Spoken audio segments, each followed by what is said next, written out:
So it's been a while, and I figured, you know what, I'm going to come on, and there's some things I want to talk about. And it's been, I think it might be a month since I last posted a video. It's kind of in keeping with the headspace I'm in, right? Since January, like for the new year, I've stepped back from the internet, specifically social media. I have to tell you, people, let's start from. This is where I'll start. The more I pull back and I stay away, the less I want to go back. Now, I maintain my Facebook because that's how I keep in touch with friends and family, both IRL friends, and the friends I've made on the internet over the years. But the days of scrolling through my feed are over. I can't, I don't tolerate it anymore at all. Instagram, even less. Instagram, I follow like 60 something people because I keep it tight because, it's, again, I'm not wanting to spend my time on my phone scrolling. And still, when I go on there, it's a bunch of ads and posts from people I don't give a shit about. It's incredible, especially the ads, right? Those of you who are my age, and don't think for a minute that your phone isn't listening to everything you're saying. Let me tell you this, I'm a nurse and I see more compression stocking freaking ads on my Instagram than I care to admit. It's crazy. Orthopedic devices, compression stockings. I've actually shown this to my boss where, look, this is what we were just talking about. There's an ad for it. So already that's got me a little anyway. So where am I going with this? All right. It's going to be a ramble. And I have stuff in front of me I want to talk about, or notes about what I want to talk about. And I want to talk about my focus here, aka depth here. But for me, it's more of a focus here and how that's working out. It's working out pretty good.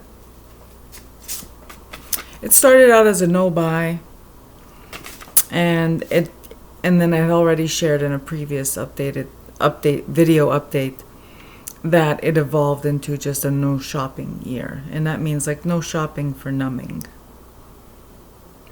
And let's explore that for a little bit. So I have already shared that when stressed, I fell into the madness of overconsumption of tarot and oracle decks, because that's what I was watching in terms of content, and that's the headspace I was in. And most of that shopping behavior was addictive behavior. It was numbing. It was to soothe, to self-medicate, because the stress of, a lot of people are experiencing, the pandemic and the COVID lockdowns and all this stuff. And I could say COVID, I don't give a shit, I'm not monetized. And I could say whatever the hell I want. So where was I going with this? Oh yeah. So that was my coping mechanism, having after a hard week at work, going online, ordering something for myself so I could receive a parcel in the mail. So I curbed that behavior. I kept it in check.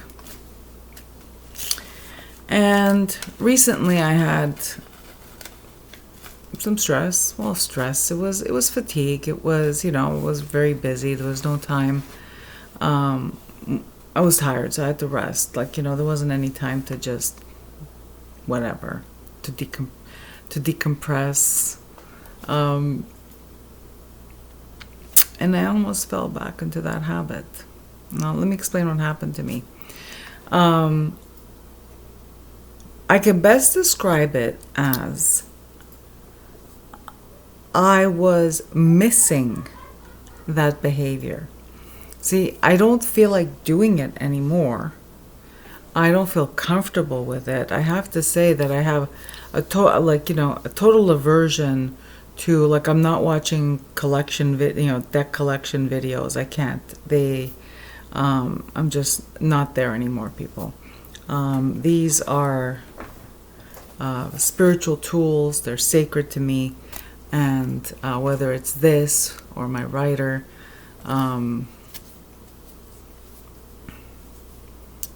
So collection videos, I have an aversion to them.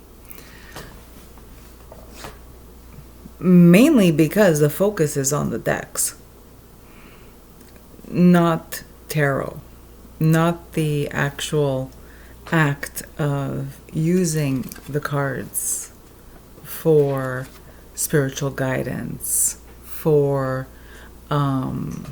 self-reflection,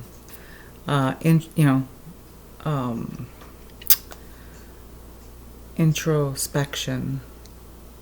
Sorry, people, it's late night tea with G, and it's late night. Anyway, so I'm not watching that content, but when I was having a hard month and a half, just with work stress. It wasn't really stress, it was work exhaustion. I was missing having that numbing activity. I didn't feel drawn to that old behavior, but I missed having something. So I turned to my journal. And I have spent the last couple of months just journaling. Whether it's writing in my journal, drawing in my journal, gluing things into my journal, doing a little collage and stuff like that. And I found it to be, I fall into this coloring of my crayons. I love wax crayons, and I love wax crayons on this kind of paper. This kind of you can't see. This is like, again, it's late night, kind of weird, right? Weird lighting, but that kind of, these kind of books that come with this handmade kind of paper. People, I love wax crayons on this paper. I even love the way the paper fibers get stuck to the crayon, and I have to wipe it off because it'll stop writing on the paper. It's a whole experience. Also, the crayons are comforting, and this is not product placement. These Crayolas were purchased for me by someone who loves me. And I've been using them a lot. Look at me, I'm sniffing the crayons, people. Anyway, this has been a really comforting exercise, is what it has been. Also, it has allowed me to make a list of things I want to talk about. So I've been working on a few things, instead of obsessing about decks and purchasing decks and collecting decks. And I'll talk about that a bit later. But the other night, I found myself wondering, what does my spiritual practice look like? Because those of us, if you're in this space with me, and you're watching my videos, and you're watching tarot videos or witchcraft videos, whatever that is, you know what I mean when I say, what does my practice look like? And I thought it would be an interesting exercise to literally map it out in my journal.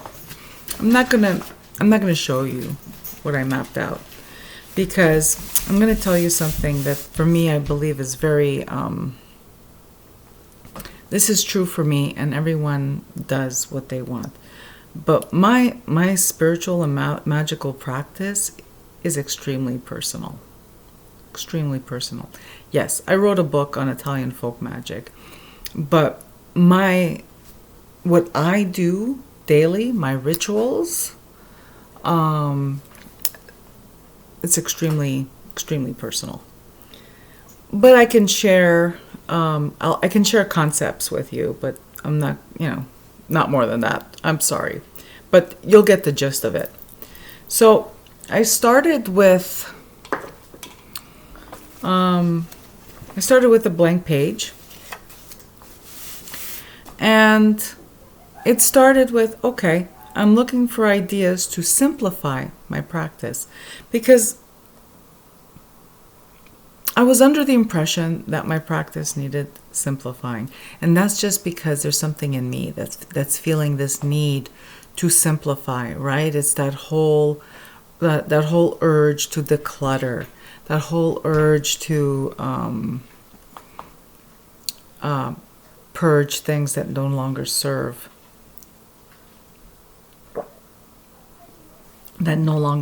me, whether they be objects or even ideas, right? Sorry, people, I'm going to share with you something a little crazy right now. I had to moisten my hands because my hair is full of static. Okay? I'm one of those people that I have hair like a preschooler, like a toddler. I have toddler hair. Anyway, all right. So going back to I opened up a page in my journal and I started just writing down. I put the date, and then I wrote down ideas to simplify my practice, and I started with a heading that says things I know to be true.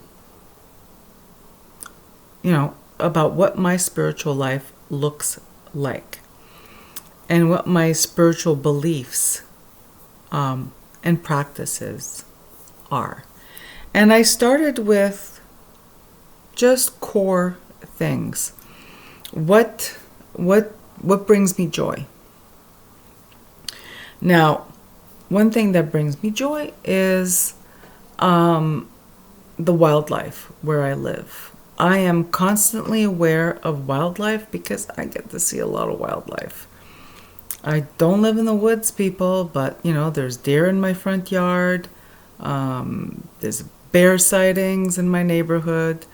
We have so many birds. So many. We have corvids, all kinds of corvids, not just crows and ravens. We have blue jays. We have grackles, and we have magpies. And depending on what part of town you're in, because they're territorial, we have owls and hawks and falcons and bald eagles.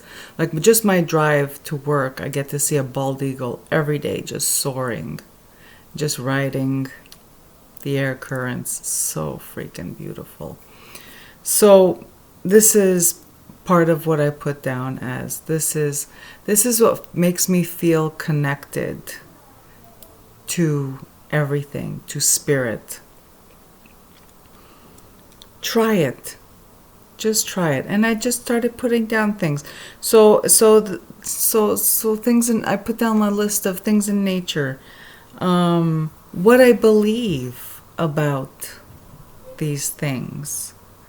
What's meaningful to me about these things. How spirit communicates with me through the mundane. So just examples of when I feel that I'm connecting with spirit, whether it be with guardian spirits, whether it be with ancestral spirits, whether it be with spirit of place, and how I connect, and how they communicate with me, and what our relationship looks like. What else did I put down? I talked about my communication style, and there's a communication. How do you communicate with spirit? Do you communicate by meditation? Using meditation. Do you communicate with spirit in meditation, in prayer, in contemplation, in activity? Physical activity is a way to interact with spirit. Working, actual work, right? Like physical labor is can be a spiritual practice, an expression of spiritual practice. So I put this down. What my beliefs are about our souls. What my beliefs are about the afterlife, about life and death, and what my beliefs are, what that looks like to me. Now, being a person who has had near-death experience twice, I have certain beliefs about what happens. Also, being a healthcare professional who has been at the bedside of many, because I have to tell you, people, it's just bizarre, right? Because you could be a nurse for like 100 years and never be present when someone dies. Whereas, in my experience, I've seen a lot of death. So, and what those experiences were like, how did they affect me? How did I experience them from a spiritual standpoint? What else did I? And then I went and I made another little entry about religion. Now, what was the religion that I was born into? What were the religious practices? What are the different religions that I explored? I have to say, I've been saying this to people for years. I've been on the internet since 1998 telling people this. You need to read all the books. When people ask me, what book should I read? All of them. You read all the books. You make up your own mind. Don't listen to people who tell you that book is shit. Don't waste your money. Don't read this book. Don't read that book. Read this book. This book is good. This is the right book.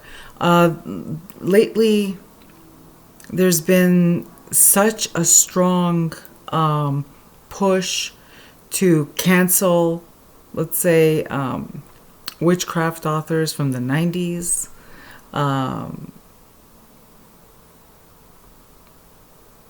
No. Read everything. First of all, whatever we have today in terms of, witchcraft and magical practice being mainstream was built on the backs of those authors. So remember that. And a lot of you that are reading books that are being published today, look at the bibliography and see what those books are, like the sources that they used. Again, everything we have today was built on the backs of those authors that put out books.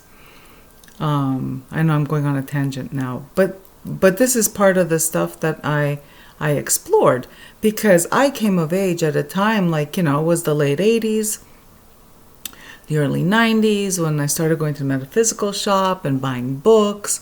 And back then, Wicca and witchcraft were interchangeable. Now they're two distinct things. Wicca is a religion, and witchcraft is witchcraft of whatever stripe it happens to be, right? But in the early 90s, for those of you who don't know, people, like authors, wrote books about witchcraft that were really about Wicca, and vice versa. It's just the way it was. But, I find it, I don't know, it's disingenuous for people to, especially those of us who've been around for a long time, to, sit in front of a camera and say, oh, don't read those books from the 90s, they're shit. Because, so-and-so was like this, and let's cancel this guy. Like, canceling authors that are dead, that's garbage. That I have zero tolerance for. They're not even alive to... Who knows? Who even knows how they would have evolved as people? They would have evolved in the culture and all this stuff. They are now, because they're dead, their work and their beliefs are trapped in the resin of that time, and they're being canceled? That's... Geez, why don't we start burning books? Why don't we go back to that? Let's burn all the books. No. That's how... This is what happened with this exercise. I'm telling you, I highly recommend it. It's really amazing. It was the best thing I ever did. It opened my eyes to what I think, what I believe, what I do, what I practice, what I use. I made a list of what are my tools. What have I been saying? I'm looking over there because I'm looking at my altar and my curio cabinet and stuff like that. I don't use much. And I also tell people, you don't need tools. You don't need anything to practice magic, witchcraft, whatever you call it. You don't need anything. What you really need, first and foremost, is your own mind. And it all can happen up here. You could cast a spell here, visualizing it, and it's not any different than if you buy a whole bunch of shit on Etsy and you put it together and you make your little jar or whatever. Or like in my case, you go to your pantry, you grab a whole bunch of stuff and you put in, you put it in a bowl, you stir it up, and you make a little jar or a sachet or something like that, which I don't even do anymore. I used to do that like in the 90s. I don't even do that anymore. I will share with you what my tools are. Pen, paper, cards. I use cards for spell work. And this is why it's important to use traditional, like if you're going to use a tarot deck as a spell book, you have to use a traditional tarot deck. This has become, I know people, I keep showing the same deck all the time. This has become my favorite because everything is on the card. You have to learn what these cards mean so you don't fuck up your life by choosing the wrong card when you're casting a spell. But you don't need a spell book if you're a tarot person. Just use your tarot deck. So I use pen, paper. That's my most favorite magical tools are pen and paper. Try it out. Give it a whirl and then come back to me. Let me know how it worked out, because let me tell you, I write down what I need or what I'm wanting to manifest, and I literally write my own story. I can go back and see what I wrote, and then for me it never gets old because I'm blessed with a childlike wonder. I'm not a true believer. I am not. I am a natural skeptic at heart. So it never gets old for me to go back and read something I wrote and see how everything played out exactly the way I wrote it. So what else did I... Oh, also I made a little entry about the different... because I studied world religions, I have written down on my map of what my spiritual practice is the things that stood out for me, the things that I respect and feel resonate for me in terms of different religions. It's no secret. I use. I'm gonna tell. I practice a certain. My practice does have a component of saint magic, and consists of sacramentals from the religion of my childhood. But there are also other beliefs I picked up along the way because I read all the books. Less now than I used to. But when I was starting out, I read everything I could get my hot little hands on. Everything. And now it's a pretty exciting time, like with ebooks that are more affordable. Libraries, if you live in a big city that has a good library, or if you live in a small city that has a good interlibrary system, you can borrow books from the library. YouTube videos, websites. Websites are a bit going the way of the dodo, right? But YouTube, although that's not TikTok, that's shit. You don't go to TikTok to learn about this kind of stuff. Philosophy. So then I started to write down, okay, what are the when you get to be an elder, or when you get to be a more advanced practitioner, you stop at a certain point. You have to stop reading those beginner books because they're boring. You've read them already. You read a couple of beginners books and you know what I mean? It's like, how many times do you want to read the same thing? You have to roll up your sleeves and actually practice. Actually devise your routines and your rituals. And a ritual doesn't have to be an elaborate smoke show with the incense and the candles every morning with the 1-hour meditation.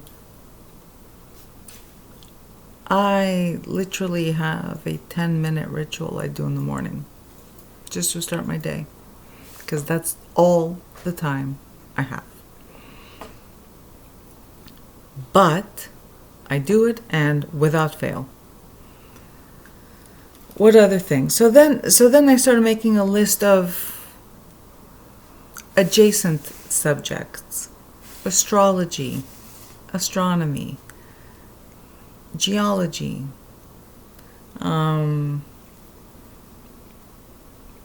I connect with spirits. I connect with the land through stewardship of the natural world. Symbols that are important to me. Symbols that inspire me. Symbols that feel holy.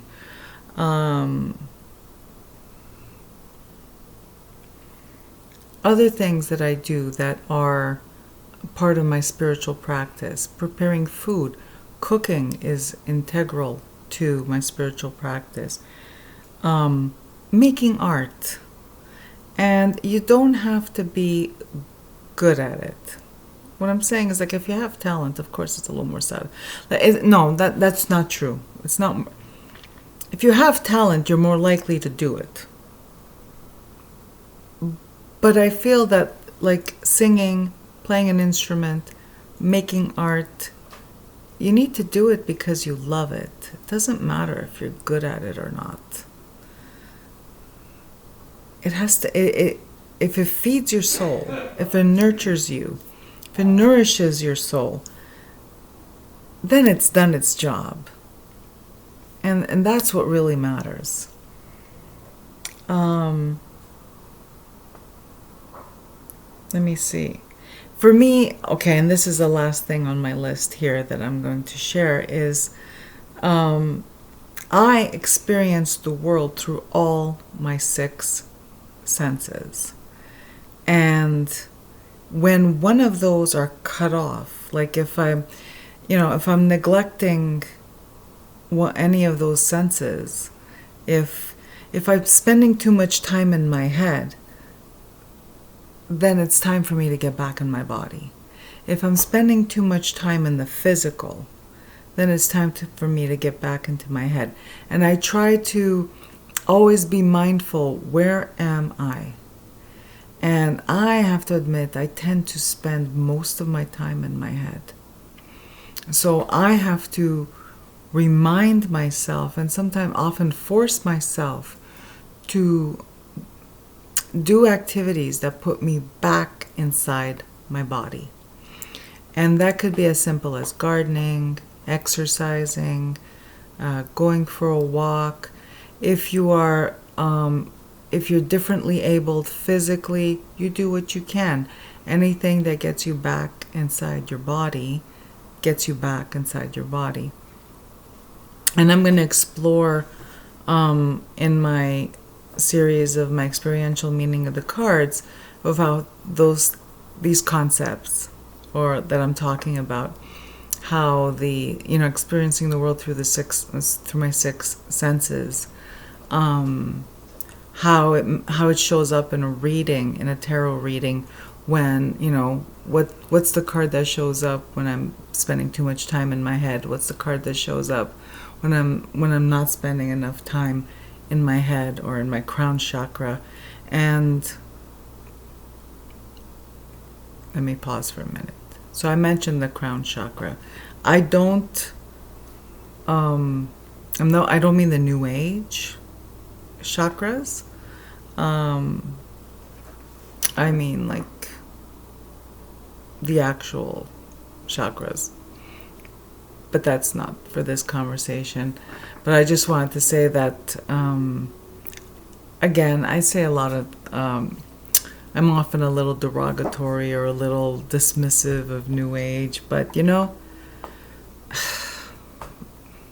I owe my magical practice to the New Age, so,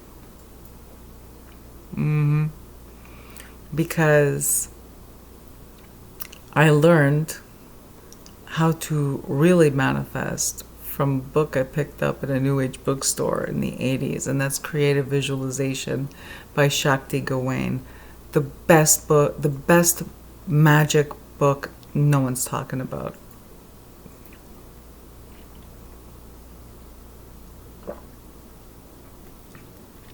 And that little paperback, because mine's a little paperback, taught me everything I need to know. So on this, this map of your spiritual practice, I have included things like, on my map, where I mapped out my spiritual practice, literature that represents or reflects my spiritual practice, literature and actual practices and religions that have shaped my spiritual practice. I do not belong to any I don't follow any organized religion. I don't fit anywhere. But I also don't do the what I consider to be the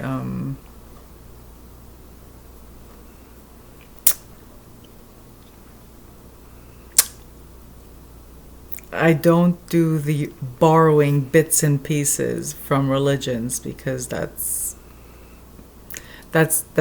entitled, and that's not. It's entitled, and it comes and there's no way you could take something out of context like that. I'm not going to take a practice from Hinduism. I'm not going to extract it and remove it from Hinduism and plug it into what I do, this one little thing, because it's out of context. And without context, it has no meaning. See, I'm having a difficulty explaining this, but what I'm trying to say is that if you have learned the context of this practice, you can utilize the concept, but you can't practice this specific practice without the context, with outside the context of that religion. So it's, especially in a magical practice, you put yourself at risk. You know what I mean? You put yourself at risk for getting some pretty shitty outcomes when you dabble. You take a little bit from here, a little bit from there, and you mix it all in a pot. My example is this: there are religions that their deities are not all friends, and the people who practice these religions know not to mix this deity and put them on the same altar, because they fucking hate each other. Or they won't put this spirit and that spirit on the same altar because they freaking hate each other, or they cancel each other out, or one is spiteful, one's vindictive, the other, vengeful and very jealous, and will just fucking ruin your life because you paired them up with the wrong other spirit. This is a ramble, people, but that's how I roll. So that's what I've been doing, the whole mapping out my spiritual beliefs, practices, and it's been really fun, and I'm still doing it. I'm still working on it. I think I already mentioned the spirits. I explored the spirits I work with. I explored the symbols I work with.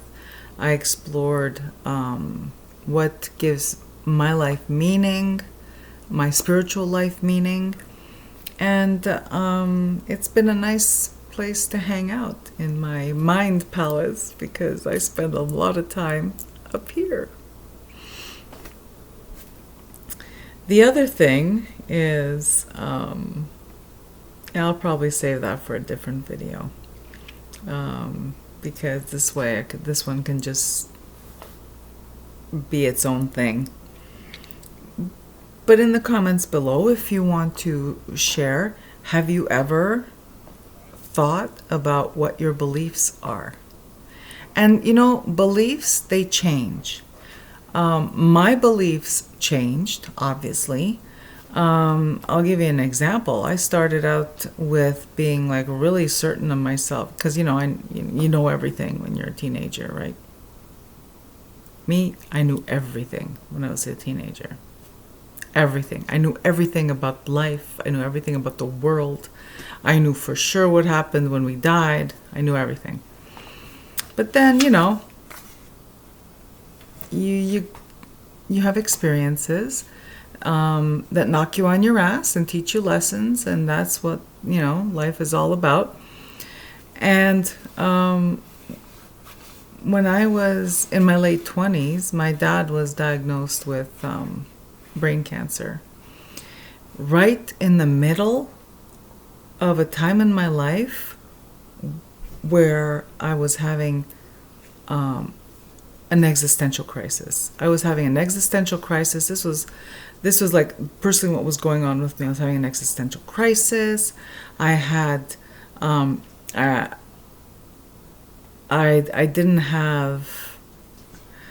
had ventured into Wicca at the time, because everybody was doing Wicca. Everybody was doing cocaine in the 80s. Everybody was doing Wicca in the 90s. Oh my God, I'm sorry, people. I don't mean any disrespect. I just couldn't. I could not say it. I couldn't pass up that joke. Okay, it's a bad joke. I'm sorry. But I found myself, I was in between belief systems, or I was in a place where I didn't know what I believed, and facing this stress of my dad was diagnosed with brain cancer and he was going to die. The prognosis wasn't good. And there I was, reading a whole bunch of books, and I didn't know what I believed in, and I didn't have anything to hang on to. And I felt groundless. I felt lost. And that would have been a good time for me to have thought of, well, let me map out where I feel I fit in the universe and how I perceive the universe around me.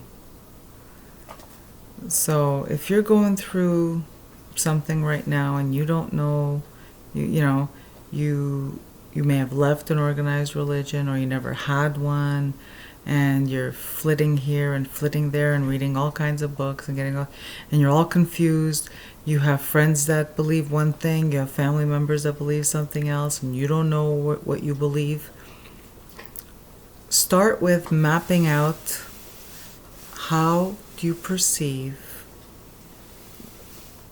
the world around you and how you interact with it. Pretty much like I just described, and it may help you.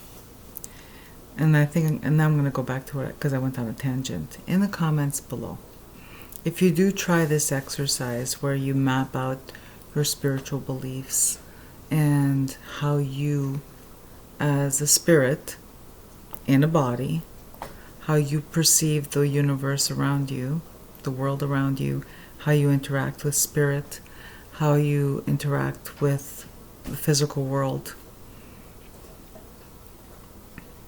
let me know what you think. Let me know how this, if this was if this worked for you, if it didn't work for you, if you liked it, if you think it's garbage. I don't care. I want to hear everybody's opinion. All right. So that's it for me. And it was another late night tea with G. Wherever you are in the world, I'm wishing you a beautiful day. And until I see you again, take care of yourself. Bye-bye.